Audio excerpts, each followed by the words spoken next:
अस्सलामुअलैकुम दोस्तों, क्या हाल है। तो दोस्तों आज हम आ चुके हैं उकाड़ा में। तो इंशाल्लाह आपको उकाड़ा का एक रेवड़ दिखाते हैं। छोटा सा रेवड़ है, लेकिन इसमें यही होता है कि माशाल्लाह बिज़नेस स्टार्ट किया हुआ है उन्होंने। तकरीबन कुछ 6-7 बकरियाँ हैं और 7 उनके माशाल्लाह बच्चे हैं। तो नेक्स्ट साल तक उम्मीद है कि इंशाल्लाह इनके पास काफ़ी बकरियाँ हो जाएंगी, क्योंकि ये जो पट्ठे हैं ये भी इनके साथ मिल जाएंगी। तो इंशाल्लाह इनकी बकरियां आपको दिखाते हैं। इन्होंने रखी तो 4-5 ही हैं, लेकिन अच्छी रखी हुई हैं। तो बाकी भाई होना को पूछते हैं जी। तो बकरियां तो माशाल्लाह शौक कर रहे ने। अस्सलाम वालेकुम भाईजान। वालेकुम सलाम। भाईजान अपनी पहले दसो लोकेशन की है। उकाड़ा है जी। जिला उकाड़ा हो गया जी। तो अगे पिंड केड़ा अपना?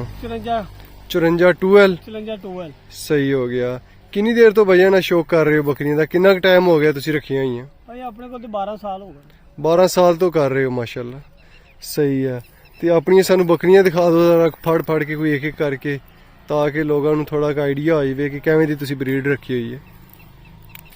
अच्छा भाई उन्होंने को नागरे विच है जी, नागरा डब्बा माशाल्लाह। ते भाईजान किदों तो तुहाडे कोल किन्ने क दंद हो गई है?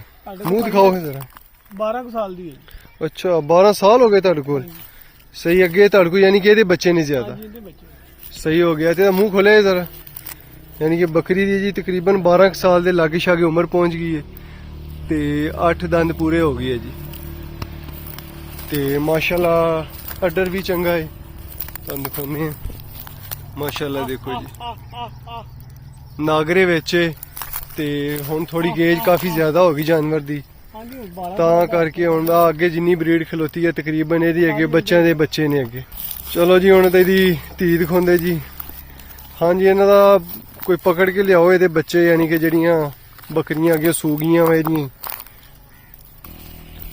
ਅੱਛਾ ਜੀ ਆ ਉਹਦੀ ਧੀ ਹੈ ਜੀ ਮਾਸ਼ਾਅੱਲਾ। ਦੇਖੋ ਜੀ ਨਾਗਰੇ ਵਿੱਚੋਂ ਹੀ ਇਹਨਾਂ ਨੇ ਬੱਕਰਾ, ਤੁਸੀਂ ਕੋਈ ਕਾਲਾ ਛੱਡਿਆ ਸੀ ਇਹਦੇ ਉੱਪਰ?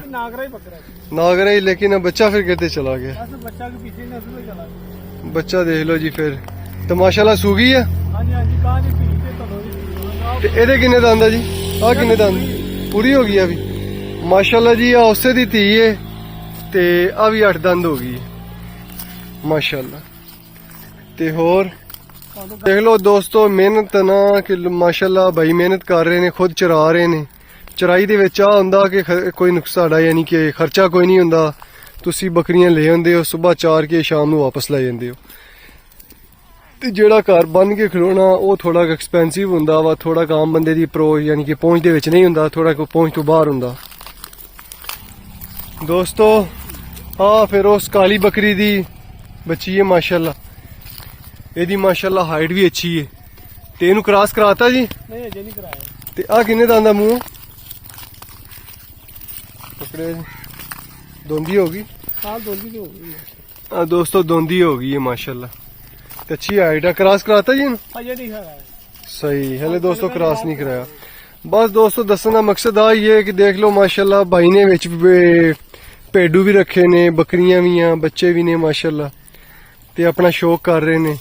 तो भाईया ने कि बकरियां का दुध घर का गुजारा हो जाता तुहाडा कि नहीं? सही सही सही। चलो जी बहुत मेहरबानी। तो अपना कोई नंबर दस दो अगर कोई हैगा। तो अगर कोई दोस्त तुहाडे नाल राबता करना चाहे, कोई तुहाडे को पठोरा लेना होवे तो चलो तुहाडे नाल राबता कर ले। कोई नंबर दस दियो। लिख लो तुसीं नंबर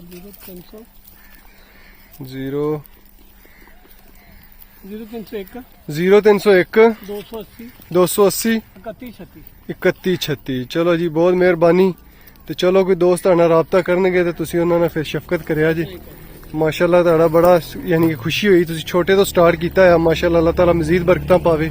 जज़ाकल्लाह जी बहुत मेहरबानी, शुक्रिया।